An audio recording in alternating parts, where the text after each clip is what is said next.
Okay, so here we've got a 1977 M&H fire hydrant that's really difficult to operate. You can actually see some etchings in here. Someone has used a pipe wrench on this fire hydrant. So, but anyway, we're going to go ahead and take all this apart, take the bonnet off. We'll clean it up and it'll operate like brand new again. So that's the project. So the first thing we do is get a grinder brush.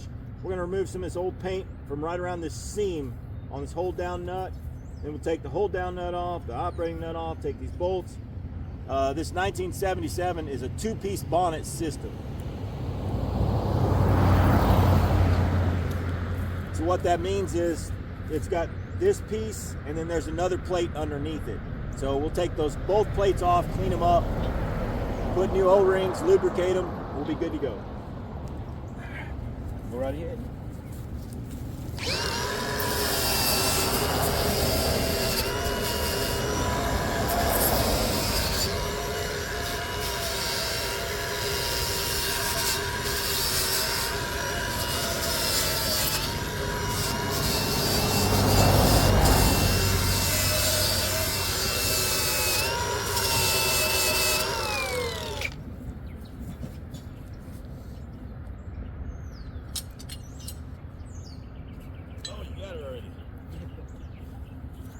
I think I got all the main stuff we should need. Okay.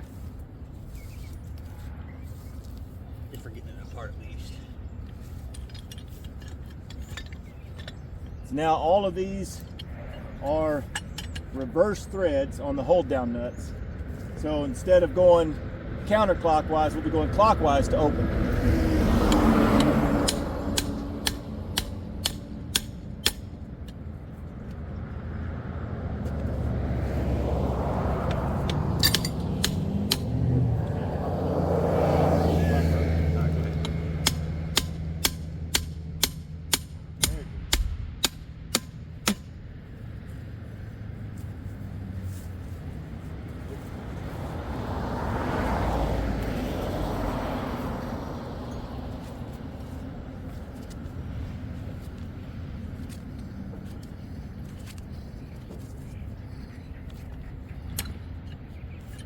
On these M&H, they have a lot of threads. Some of the other hydrants, they don't have that many threads. M&H's have quite a few. That's your hold down nut. And you can see, needs some attention, needs to be cleaned up.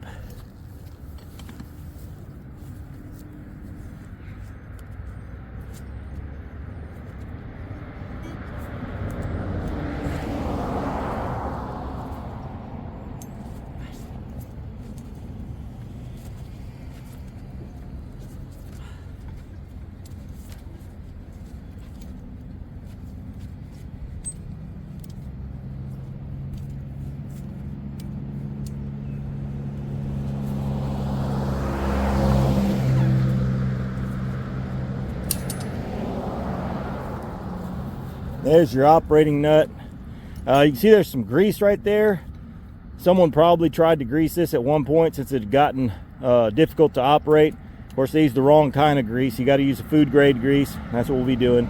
But we'll brush all that up, get it cleaned up.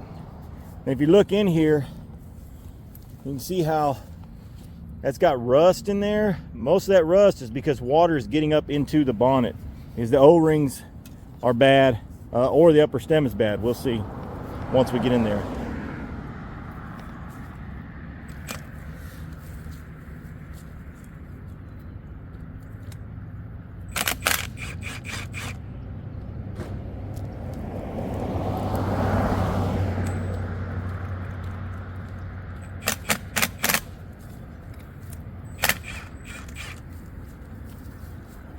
Back in 1977, apparently they ran out of 3/4 nuts or something, because we've got 3/4 bolt heads on top, but 7/8 nuts on the bottoms. So, not sure why they did that. If anybody knows, feel free to educate me.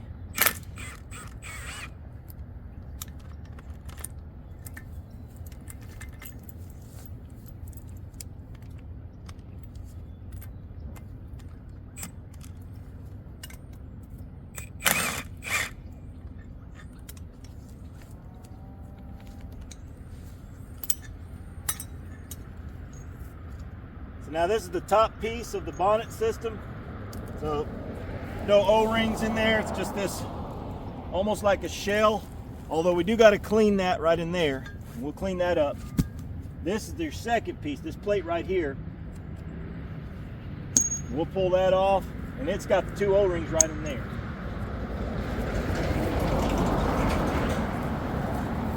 You can see the bolts on top are squared. They sit inside those grooves, and so you can just use a wrench on the bottom. It's not enough room for us to get an impact underneath it, so we just use hand wrenches. But one of the things you'll want to do, and you'll see Rylan do it here in a minute, we're going to put one long bolt in one of these holes to hold it in place. So these 1977s all the way up into the 80s, these stems, they didn't have a pin in the bottom to hold the bottom together. Instead, they were just knurled, and everything kind of just gripped together. The problem with that is, over the last 50 years, those knurls wear out, and every once in a while these stems will unthread from the bottom. So what could happen if we don't keep one bolt in there to hold everything together, what could happen is we could take that off, relieve pressure, and that stem shoot right out of the top because it came loose from the bottom. So we'll put one bolt in there to hold it still and make sure that that's not an issue. And it's obvious when that is an issue, because when you take everything loose and you start to pick up that bonnet, it'll actually come up with the stem. The stem will start pushing up too. And sometimes you get a little bit of water. But if you've got that one bolt there, you can put bolts in there, put it back together, and then we'll have to find a way to isolate the fire hydrant and rebuild it from rebuild the internals. But anyway.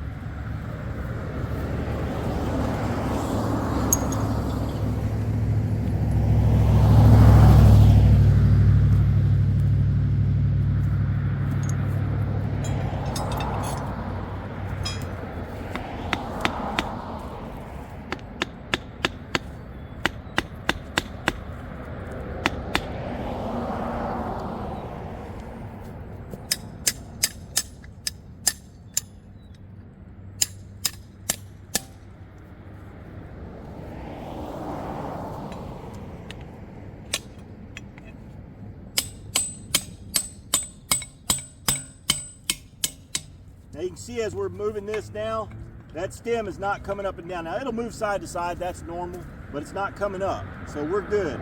So we know the water pressure is not trying to shoot this stem out there. Yep.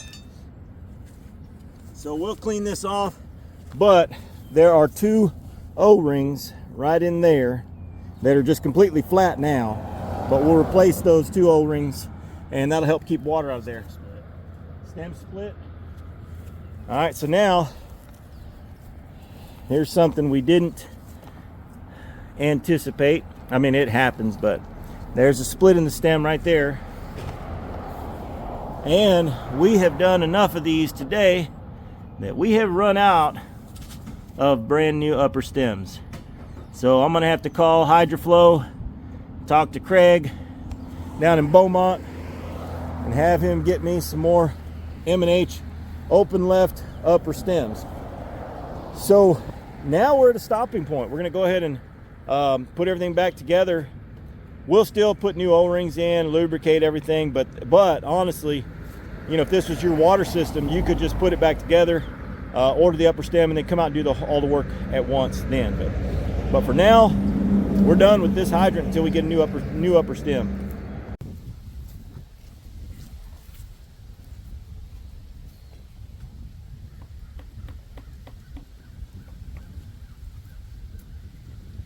So here we have another of the 1977 M&H's.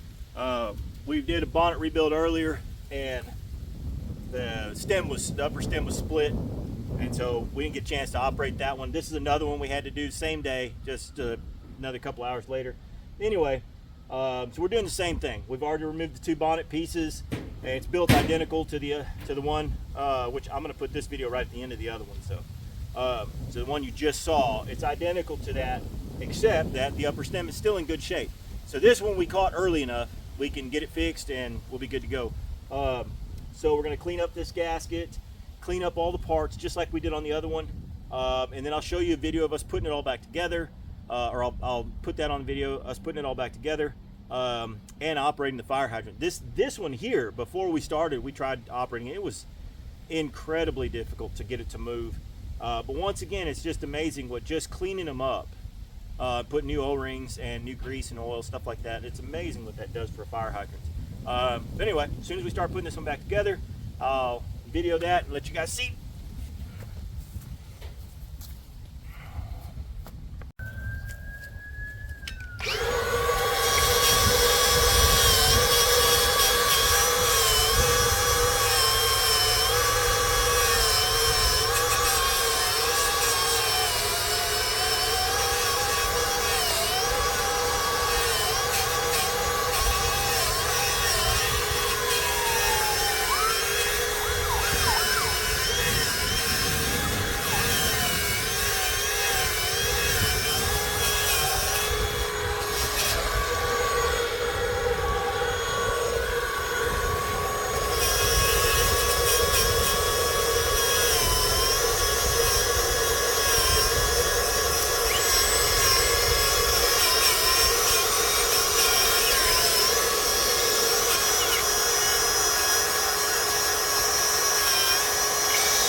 Okay, so we've gotten everything cleaned up.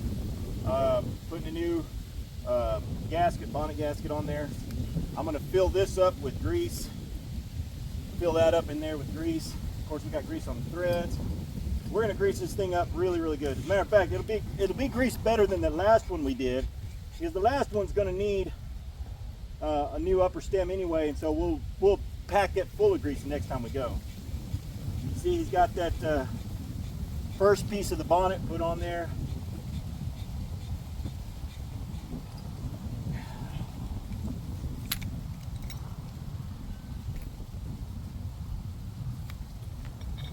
We'll bolt it down with those squared off bolts.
top piece of the bonnet.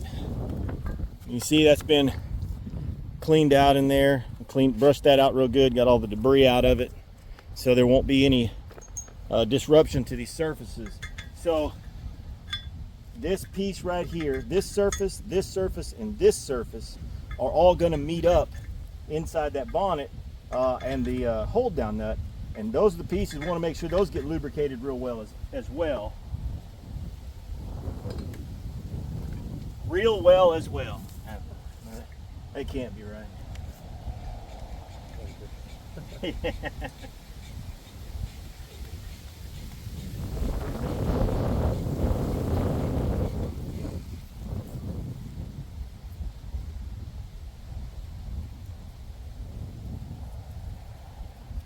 That's already going on there nice and easy. Easier.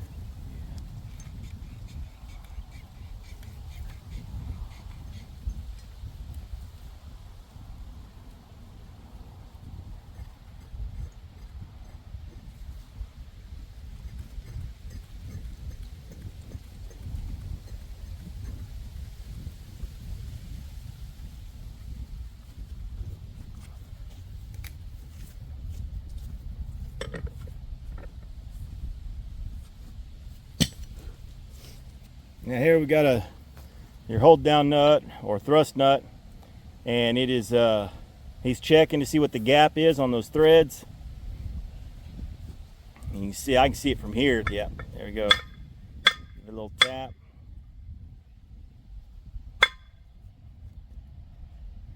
Once again, those are reverse threads, so he's going clockwise right now to get the threads to seat. There, they just clicked.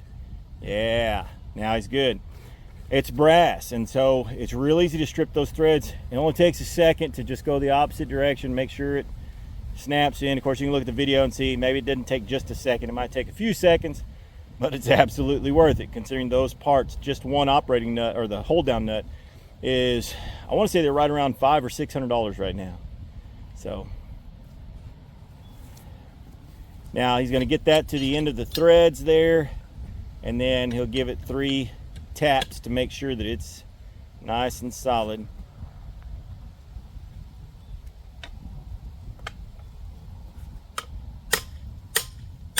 There we go. Now we can tighten those bonnet bolts. And as soon as that's done, we'll go ahead and flush this hydrant, like I said, so you guys get a chance to see what it's like. It's so much nicer once this has been done.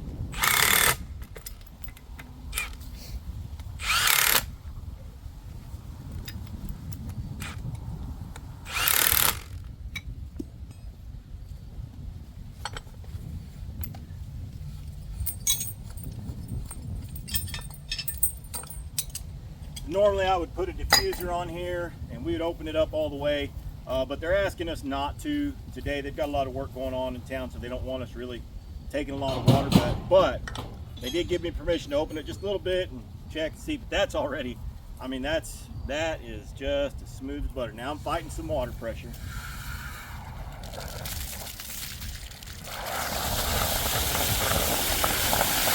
The other problem we were having with this one is water was, of course, leaking out of the bonnet. And that's not an issue anymore. So everybody's going to be happy, especially the guys who are using this hydrant to fill up their trucks right now.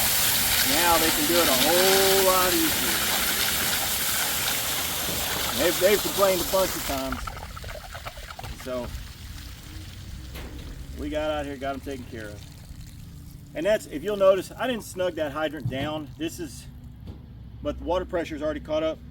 It's shut it down, so there's no reason to tighten it all the way down. Draining real good. So we're out of here and on to the next repair for the day.